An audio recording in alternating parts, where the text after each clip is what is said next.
हेरौँ न बेंगलुरु टू हो यो पहिला कोलकाता टू बेंगलुरु यो कोलकाता टु बेङ्गलोर अर्को दाइ बेंगलोर टू त्रिवेन्द्रपुरम बेङ्गलोर टु त्रिवर्धन कहाँ छ दाइ त्रिवेन्द्रपुरम त्रिवेन्द्रपुरम ओके यो चाहिँ केरला हो होइन ल हामी कोलकाताको एयरपोर्टबाट अब निस्किने जानुपर्छ ल दाइ वेलकम टु कोलकाताको एयरपोर्ट होइन अब यहाँबाट तर हेर्नु न कस्तो उत्यो छ त दाइ यस्तो अहिले 8 बजीसम्म घाम आउँछ चिन्ता ए हो आउँछ ल 22 तारिक हाम्रो कता 20 16 ओके हाम्रो टिकट नम्बर 16 हो ल यो मेरो माला चाहिँ चेकिङ भएन हो मालामा चाहिँ केही सिक्युरिटीले केही भएन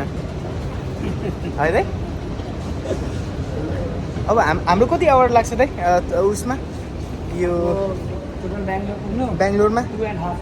2.5 आवर त्यसपछि त्यहाँदेखि लेओभर छ 2.5 आवर्स फेरि ओके हामी चाहिँ के अरे हामी यो चाहिँ अहिले जाँदै गरेँ Kanyakumari the tip of India होइन दाइ टिप अफ इन्डिया पऱ्यो अनि सो हाम्रो 3-4 दिनको ट्रिप दाजुभाइको हामी कस्तो मसाज उयो पनि छ अरे नि वाटर मसाज होइन वाटर मसाजहरू गर्ने ल है त गाइज यहाँ चाहिँ हामी इडली खाँदैछौँ यो इडली भयो अचार अलिकति अलिक गुलियो छ सम्बर यो सम्बा अनि कोकोनटको चटनी कोकोनटको चटनी है त एकचोटि यसो खाएर पनि देखाइदिउँ न कस्तो हुन्छ भनेर ल टक्कै मुखमा हाल्ने हो ल चम्ची माग्छु ल हामी चाहिँ तिमी जस्तै रहेछ ब्लगर हामीले केरलाको टेस्ट अगाडि नै गर्दैछौँ पुग्नुभन्दा अगाडि होइन दाइ हात लगे फोटो पठाएको पठाएको छैन पठाउँछौँ ल हामी अरू म भिडियोजहरू होइन केरलाको फुडहरू एन्ड भिडियोजहरू देखाउँदैछु ल ल अर्को यो मसला डोसा हो कत्रो रहेछ त ठुलो रहेछ त के हो यो त हेर्दा मात्रै ठुलो हो भित्र के पनि छैन यस्तै देखाउनु पऱ्यो नि त मसला डोसा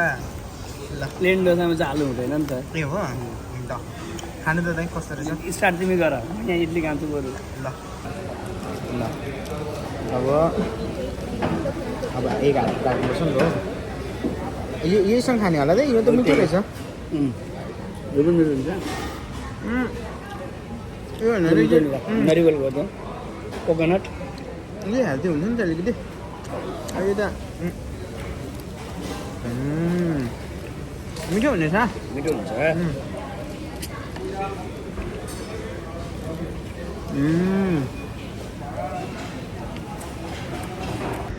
हामी चाहिँ बेङ्गलोरको के हो दाइ उ त्यो टावर त्यो टावरमा जाँदैछौँ त्यहाँनिर लन्च खानुको लागि बोलाएको छ सो हामी चाहिँ दुईजना चाहिँ त्यहाँनिर जाँदैछौँ अनि यहाँ फुलै फुल छ हो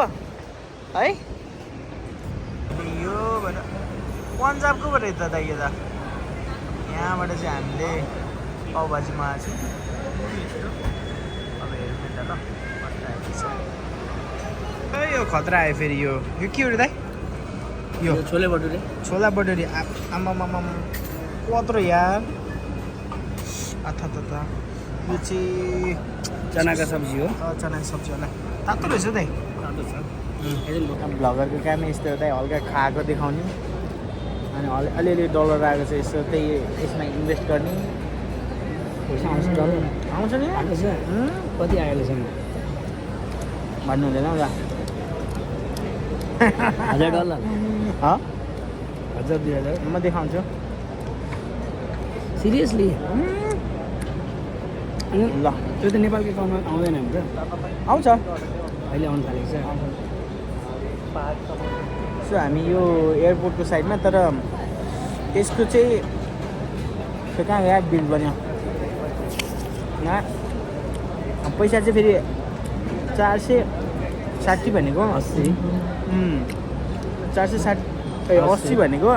500 रुपियाँ 500 भनेको नेपाली 800 रुपियाँ झन् 800 रुपियाँ खाँदैछन् यतिको लाग्यो दुईटाको लागि त्यही यता पनि हुँदैछ ल हाम्रो खाजा आयो यामी रहेछ के हो त बिचमा के भयो काट्नु स्यान्डविच जस्तै केही होला नि अब यो चाहिँ बम्बईमा चाहिँ गोवामा चाहिँ फेमस हुन्छ क्या ए हो पनिर दिएछ घिउ दिएछ यार आइसक्रिम पनि हाल्दैछौँ आइसक्रिम पनि यो त्यो यार नाम पनि दालकोमी दालकोमी भन्ने ठाउँमा ल कोरियन रहेछ नि त कोरियन डेजर्ट बेङ्गलुरुको भित्रको यो एयरपोर्टको भित्रको राम्रो रहेछ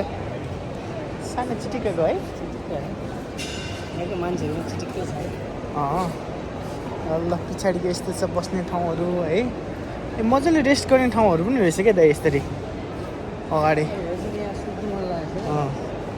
यस्तो रहेछ गिफ्ट्सहरू चाहिन्छ भने यहाँ रहेछ सो अब हाम्रो टाइमिङ हुन लाग्यो क्या एयरपोर्टमा त मेरो पनि ल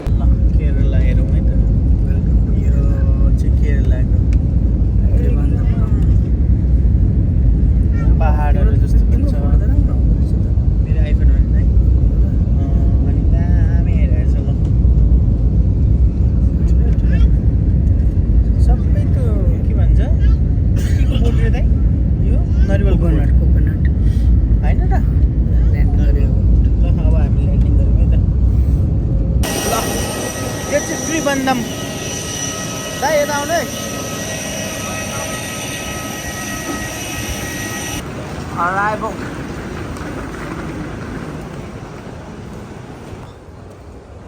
त्रिबन्धमको एयरपोर्टमा हामी अराइभल भइसक्यौँ हाम्रो अब लगेज अब हेर्ने हो कहाँ छ अब फादरहरू बाहिर छ होला सायद मेरो पनि अग्लाको जिएसटी नै सप्लाई गर्न